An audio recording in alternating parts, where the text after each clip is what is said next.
Hi friends, welcome to God is great 73కి స్వాగతం. Friends, మీరు కొత్తవారు కనుకైతే నా ఛానల్ని సబ్స్క్రైబ్ చేసుకోండి ఫ్రెండ్స్. నేను పెట్టిన ప్రతి వీడియో మీకు నోటిఫికేషన్ వస్తుంది. అలాగే పక్కన ఉన్న బెల్ ఐకాన్ నొక్కి లైక్ చేసుకోండి ఫ్రెండ్స్. ఇక మన వీడియోలోకి వెళ్దాం.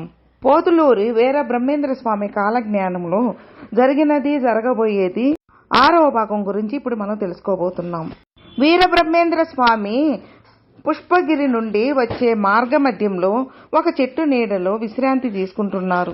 ఆ సమయంలో సిద్ధయ్య స్వామి వారి పాదాలు ఒత్తుతూ తనకు జ్ఞానబోధ చేయమని కోరాడు. దానికి అంగీకరించిన బ్రహ్మేంద్ర స్వామి అమూలమైన విషయాలను ప్రసంగించడం మొదలుపెట్టాడు. సిద్ధయ్య, విను. జ్ఞానేంద్రియాలు 5, కర్మేంద్రియాలు 5, ప్రాణాలు 5, ఇవన్నీ కలిసి 24 తత్వములు అవుతాయి. ధవల, శ్యామల, రక్తశ్వేత వర్ణముల మధ్య ప్రకాశించేది ప్రకృతి. అదే క్షేత్రము. అదే సర్వసాక్షి అయిన సచ్చిదానంద స్వరూపము. ధవల, శ్యామల, రక్త, పీత వర్ణాలతో రక్తవర్ణమే స్థూల శరీరం, శ్వేతవర్ణమే సూక్ష్మదేహం, శ్యామల వర్ణమే కారణ శరీరం. వీటి నడుమ ప్రకాశించే పీతవర్ణమే మహాకారణ దేహము. ఈ కాయముల ప్రమాణము గురించి వివరిస్తాను విను అని చెప్పారు బ్రహ్మంగారు. స్థూలకాయము 1.5 అంగుళాల వ్యాసము గలది. కాయమూలము అంగుళము పైన ఉంటుంది. వీటిని మించి ప్రకాశిస్తూ ఉండేదే ఆత్మ. అదే చైతన్యం. ఇవన్నీ నేత్రములకు కనిపించేవే. నీకు అవి గోచరమయ్యే విధంగా నేను నా శక్తిని వినియోగిస్తాను అని చెప్పి సిద్ధయ్యకు వాటిని దర్శింపచేశారు స్వామి. దాంతో సిద్ధయ్య సంతృప్తి పడ్డాడు. స్వామివారు పంచాననం వారికి కాలజ్ఞానమును చెప్పటం, శ్రీముఖనామ సంవత్సరమున శ్రీ వీరభోగ వసంతరాయులునై వచ్చి పరిపాలనా బాధ్యత స్వీకరిస్తాను.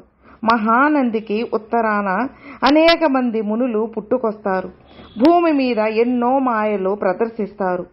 5000 సంవత్సరం వచ్చేసరికి బ్రాహ్మణులు సంకర వృత్తులను చేస్తూ తమ వైభవం కోల్పోతారు. ఏ కులం వారు కూడా బ్రాహ్మణులను గౌరవించరు. సిద్ధులు, యోగులు జన్మించిన ఆ బ్రాహ్మణ కులము పూర్తిగా వర్ణ సంకరం అవుతుంది. ఆనాటికి ప్రజలలో దుర్బుద్ధులు అధికమవుతాయి. కృష్ణ వేణమ్మ పొంగి కనక దుర్గమ్మ ముక్కుపోగును తాగుతుంది. రాజాది రాజులు అణిగి ఉంటారు. శూద్రులు విలాసాలను అనుభవిస్తూ రాజుల హోదాలో ఉంటారు. వారి ఇంట ధనలక్ష్మి నాట్యమాడుతూ ఉంటుంది. నా భక్తులైన వారికి నేనిప్పుడే దర్శనమిస్తాను. కానీ వారి నెత్తురు భూమి మీద పారుతుంది. కొంత భూభారం తగ్గుతుంది. దుర్మార్గుల రక్తముతో భూమి తడుస్తుంది. చీమలు నివసించే బెజ్జాల్లో చోరులు దూరతారు. దురాలోచనలు మితిమీరుతాయి. అందువల్ల చోరులు ప్రత్యేకముగా కనపడరు. బిలం నుంచి మహానంది పర్వతము విడిచి వెళ్తుంది. గడక్, లక్ష్మీపురం, రాయచూరు, చంద్రగిరి, అలిపిరి, అరవరాజ్యము, వెలిగోడు, ఓరుగల్లు, గోలకొండ మొదలైనవి అభివృద్ధి చెందుతాయి. నా మఠంలో 7 సార్లు దొంగలు పడతారు. క్షత్రియులు అంతరిస్తారు. చలనేంద్రియములు ఆయుధాల చేత బాణముల వల్ల నశిస్తాయి. ఉత్తర దేశాన భేరి కోమటి గ్రంథి అనే మహాత్ముడు అవతరిస్తాడు. అందరిచే పూజింపబడతాడు. అందరూ పాటించవలసిన కొన్ని ధర్మములను గురించి నీకు చెబుతాను విను. తాము భోజనము చేయబోయే ముందుగానే ఇతరులకు పెట్టడం ఉత్తమ ధర్మం. తాము భోజనము చేసి ఇంకొకరికి పెట్టడం మాధ్యమం. ఫలాపేక్షంతో ఒకరికి అన్నదానం చేయడం అధమం. చాలకుండా అన్నం పెట్టడం అధమాధమం. దానాలన్నింటిలోనూ అన్నదానం అత్యుత్తమం. కలియుగం 4808వ సంవత్సరముల గడిచిన తరువాత కొట్లాటలు ఎక్కువవుతాయి. నిద్రాహాల కాల పరిమితులు పాటించక మానవులు ధర్మహీనులవుతారు. శాంత స్వభావం కలవారు కూడా కోపాన్ని ఆపుకోలేకపోతారు. పిల్లలు పెద్దలను ఆశ్రయించుటకు బదులు పెద్దలే పిన్నలను ఆశ్రయిస్తారు. దుష్ట మానవుల బలం పెరుగుతుంది. రాజ్యాలేలిన వారు భిక్షాటనకు దిగుతారు. భిక్షమెత్తిన వారు ఐశ్వర్యమును పొందుతారు. కుటుంబాలలో సామరస్యత తొలగిపోతుంది. వావి వరసలు నశిస్తాయి. బ్రాహ్మణ నింద, వేద నింద, గురువుల నిందలు ఎక్కువవుతాయి.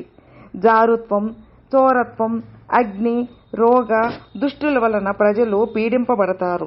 అడవి మృగాలు పట్టణాలు పల్లెలలో తిరుగుతాయి. మాల మాదిగలు వేద మంత్రాలు చదువుతారు. ఏనుగు కడుపున పంది, పంది కడుపున కోతి జన్మిస్తాయి.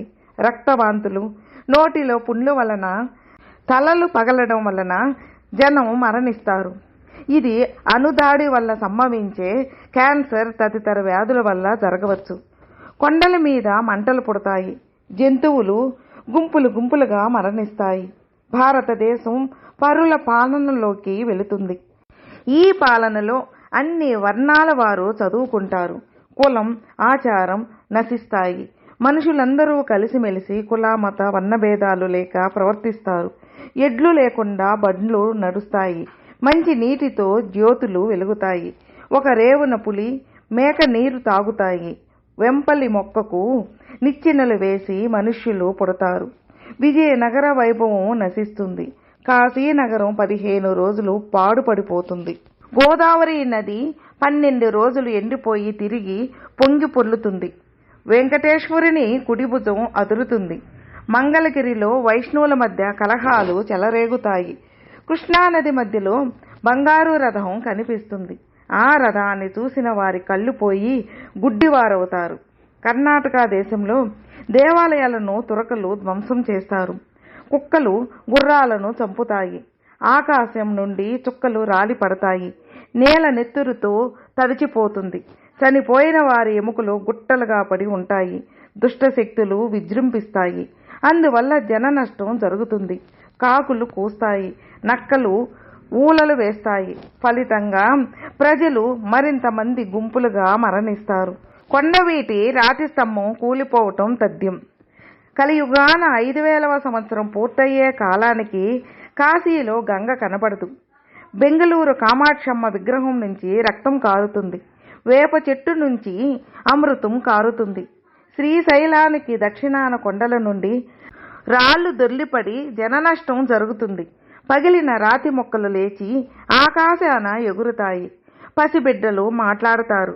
ఒకరి భార్య మరొకరి భార్యగా మారుతుంది. కార్తీక బహుళ ద్వాదశి రోజున ఉత్తరాన వింత వింత చుక్కలు కనిపిస్తాయి. అవి 5 నెలల పాటు ఉంటాయి.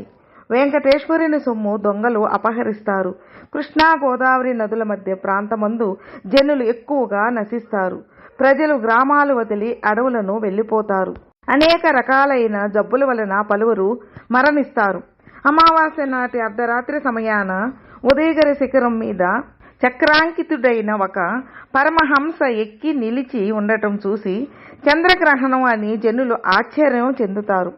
ఆకాశ మార్గాన 2 బంగారు హంసలు వచ్చి పట్టణాల్లో సంచరిస్తాయి. దురాశాపరులు వాటిని పట్టుకునేందుకు ప్రయత్నించి సర్వనాశనమైపోతారు. ఆకాశాన తూర్పు పడమరలు కాషాయ రంగున కనిపిస్తాయి. కొండల నుండి పెద్ద పెద్ద ధ్వనులు వినిపిస్తాయి. వీరభోగ వసంతరాయులునై నేను వచ్చు లోపల ఇలాంటి వింతలు అనేకం జరుగుతాయి అని చెప్పి బ్రహ్మంగారు తన కాలజ్ఞానం ముగించారు. తన గత జన్మల గురించి చెప్పిన బ్రహ్మేంద్ర స్వామి ఒకరోజు సిద్ధయ్య స్వామికి సేవ చేస్తూ, స్వామి, మీకు గతంలో కొన్నిసార్లు త్రేతా ద్వాపర యుగాలలో కూడా జన్మించారని నాకు తెలిపారు. మీ పూర్వజన్మల వివరాలను గురించి నాకు వివరిస్తారా అని అడిగాడు. నా గత జన్మల గురించి వివరములు రహస్యములే అయినా నీకు మాత్రం వివరించగలను అని తన పూర్వజన్మల గురించి చెప్పడం ప్రారంభించాడు బ్రహ్మేంద్ర స్వామి. బ్రహ్మలోకంలో నేను భైరవుడనే పేరుతో అనేక బ్రహ్మకల్పాలు రాజ్యపాలన చేశాను. ఆ తరువాత వెండికొండ మీదకి వెళ్ళి 54 బ్రహ్మకల్పములు రాజ్యపాలన చేశాను. అప్పుడే 3 యోజనల పొడవైన కూర్మ సింహాసనములను నిర్మించి 290 బ్రహ్మకల్పాలు విష్ణు సేవ చేశాను. నేను చేసిన సేవలను గుర్తించిన మాధవుడు నాకు పంచవిధ ముక్తి అనే వరం ఇచ్చారు. తర్వాత నేను సిద్ధాంత శిరోమణి ఆనందాశ్రితు ఆశ్రమమ్మ వద్ద అన్ని విద్యలు అభ్యసించి 3 ఏళ్ల తరువాత అనేక యోగశాస్త్ర విద్యలను నేర్చుకున్నాను. 12,000 గ్రంథములను పఠించి అందులోని మర్మములన్నీ గ్రహించాను. వీటి ఫలితంగా నేను కాల అకాల మృత్యువులను జయించగలిగే శక్తిని సంపాదించాను. అనంతరం నా యోగ బలం వల్ల దివ్య శరీరం ధరించి 3000 బ్రహ్మకల్పముల చిరంజీవిగా ఉన్నాను. ఆ తరువాత నా అవతారముల గురించి వివరముగా తెలుపుతున్నాను విను అని చెప్పారు. మొదట అవతారమెత్తి ఆనందాశ్రితులకు శిష్యుడిగా 99,662 బ్రహ్మకల్పాలు ఉన్నాను. మూడవ అవతారంలో 1,09,000 ఉన్నాను. నాలుగవ అవతారంలో 1,13,17 బ్రహ్మకల్పాలు ఉన్నాను. ఐదో అవతారంలో 4,14,55,000 బ్రహ్మకల్పాలు ఉన్నాను. ఆరో అవతారంలో 600 బ్రహ్మకల్పాలు ఉన్నాను. ఏడవ అవతారంలో 27,62,03,400 బ్రహ్మకల్పాలు బతికి ఉన్నాను. ఎనిమిదో అవతారంలో 22,60,00,000 బ్రహ్మకల్పాలు ఉన్నాను. 10వ అవతారంలో కనిగిరిలో జన్మించాను. ఆ జన్మలో 70 లక్షలకు పైగా బ్రహ్మకల్పములలో జీవించాను. ఇప్పుడు బనగానపల్లిలో వీరప్ప ఆచార్యుడైన 125 సంవత్సరములు తపస్సు చేశాను. వీర బ్రహ్మేంద్ర స్వామిగా మొత్తం 175 సంవత్సరములు జీవించి జీవ సమాధి పొందుతాను. నేను చనిపోయేలోగానే హరిహర రాయలు మొదలు రామరాయల వరకు చరిత్ర అంతమవుతుంది. తరువాత కాలంలో ఈ ఖండం మహమ్మదీయుల పరమవుతుంది. శ్వేతముఖులు అంటే తెల్లవాళ్ళు భారత రాజ్యాన్ని ఏలుతారు. పల్నాటి సీమలో నరులు వచ్చి ఆకులు తిని జీవిస్తారు. మొగలాయి రాజ్యాన ఒక నది పొంగి చేలు నాశనమైన రీతిగా జనాన్ని నశింపచేస్తుంది. వ్యభిచార వృత్తి అంతరించిపోతుంది. ఆ వృత్తులని వారు వివాహాలు చేసుకుని కాపురాలు చేస్తారు. గురువులు ఆడంబరముగా బతుకుతారు. కుటుంబంలో సఖ్యత ఉండదు. తల్లి తండ్రి పిల్లల మధ్య వాత్సల్యాలు ఉండవు. ఒకరి మీద మరొకరికి నమ్మకం నశిస్తుంది. నా రాకకు ముందుగా నా భక్తులు వారి శక్త్యానుసారము నా ధర్మ పరిపాలనకు అంకురార్పణలు చేస్తారు అని సిద్ధయ్యకు వివరించారు బ్రహ్మేంద్ర స్వామి. కర్నూలు నవాబుకు స్వామివారు కాలజ్ఞానము బోధించుట క్రోధ నామ సంవత్సరంలో మార్గశిర శుద్ధ పంచమి సోమవారంలో పునర్వసు నక్షత్ర కర్కాటక లగ్నంలో వీరభోగ వసంతరాయుడుగా నేను వచ్చే సమయంలో దక్షిణాన వినాశకరమైన ఒక గొప్ప నక్షత్రం ఉద్భవించి అందరికీ కనిపిస్తుంది. చండీ పర్వతం, అలంపూర్ మొదలైన స్థలములలో ఉత్పాతాలు పుడతాయి.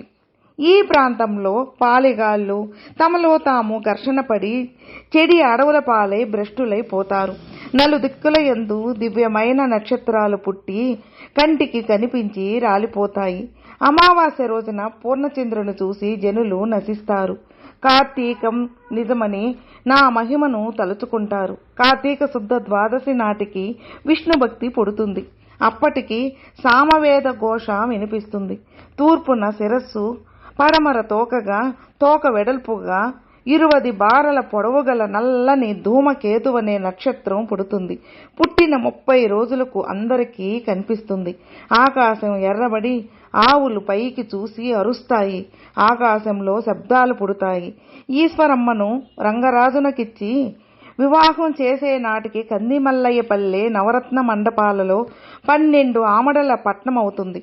నా భక్తులు 50 మంది ఇక్కడకు వచ్చి కళ్యాణం చూస్తారు. అదే మీకు నిదర్శనం. ఈ కాలజ్ఞానం విన్న తరువాత నవాబు స్వామివారికి అనేక బహుమతులను అందజేశాడు. ఆ బహుమతులను బ్రహ్మంగారి మఠంలోనే ఉంచారు. కొన్ని రోజుల తర్వాత కొంతమంది దొంగలు ఈ వస్తువులను ఏ విధంగా అయినా దోచుకోవాలని అక్కడికి వచ్చారు. ఆ రాత్రి మఠంలో ప్రవేశించి ఆ వస్తువులను పట్టుకున్నారు. అంతే, వారికి కండరముల స్వాధీనంలో లేకుండా అయిపోయాయి. ఎంత ప్రయత్నించినా మాట కూడా మాట్లాడలేకపోయారు. భయంతో అలాగే నిలబడి చూడటం తప్ప వేరే ఏమీ చేయలేకపోయారు. వారిని పట్టుకున్నారు. ఆశ్రమవాసులు ఇది తెలిసి అక్కడికి వచ్చారు. వీర బ్రహ్మేంద్ర స్వామి వారిని చూసినా ఆయన కోపం తెచ్చుకోలేదు. పైగా వారికి తగిన బోధ చేయాలని నిర్ణయించుకుని వారికి సైతం కాలజ్ఞానాన్ని ఉపదేశించారు.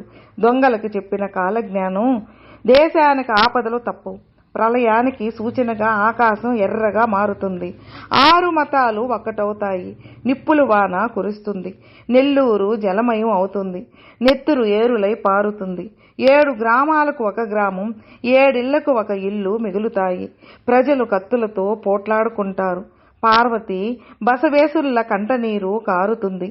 కప్పలు కోడి కూతలు కూస్తాయి. భూమి కంపిస్తుంది. అప్పుడు నేను సమాధిలో నుంచి వీరభోగ వసంతరాయులుగా మరలా జన్మిస్తాను అని వివరించారు. సమాధి పొందే సమయం కొన్ని సంవత్సరములు పూర్తయిన తర్వాత వీరబ్రహ్మేంద్ర స్వామి ఇక తాను సమాధి పొందే సమయం దగ్గర పడిందని తెలుసుకున్నారు. తన వారసుడిగా పెద్ద కుమారుడు గోవిందాచార్య స్వామికి పట్టాభిషేకం చేయదలిచి ఈ విషయంపై తన భక్తులందరికీ కాలజ్ఞాన సౌజన్య పత్రికను పంపారు. కాలజ్ఞాన సౌజన్య పత్రికలో ఈ విధంగా ఉంది. మేం ఈ వైశాఖ శుద్ధ దశమి ఆదివారము 2:30 ఈ భౌతిక దేహాన్ని వదిలి జీవ సమాధి సిద్ధిని పొందదలుచుకున్నాను కనుక ఈ పీఠాధిపత్యం నా పెద్ద కుమారుడైన గోవిందాచార్య వారికి అప్పగించుకోదలిచాను. అది తిలకించి నా దగ్గర 3 రోజులుండి నేను సమాధి అవుట చూడవలెనని ఆహ్వానము. నేను వివరించబోవు కాలజ్ఞాన విశేషాలను విని తరించవచ్చును. అలా స్వయముగా వచ్చి కాలజ్ఞాన ద్వైత తత్వబోధ వినలేని వారి కోసం ఈ పత్రికతో కొన్ని కాలజ్ఞాన విశేషాలను వివరించి ఉన్నాను.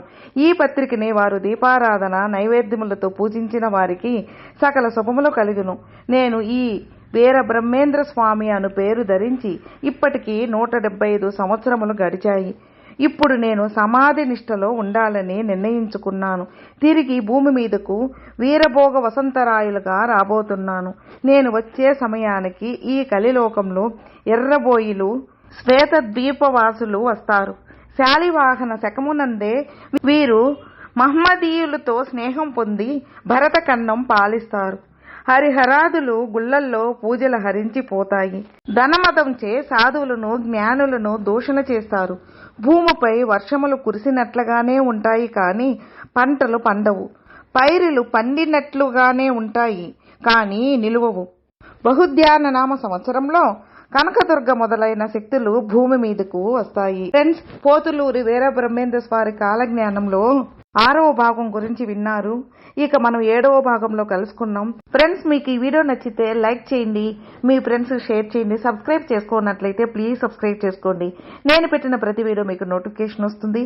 అలాగే మీ అభిప్రాయాన్ని కామెంట్లో మెసేజ్ చేయండి. ఓం నమః శివాయ నమః.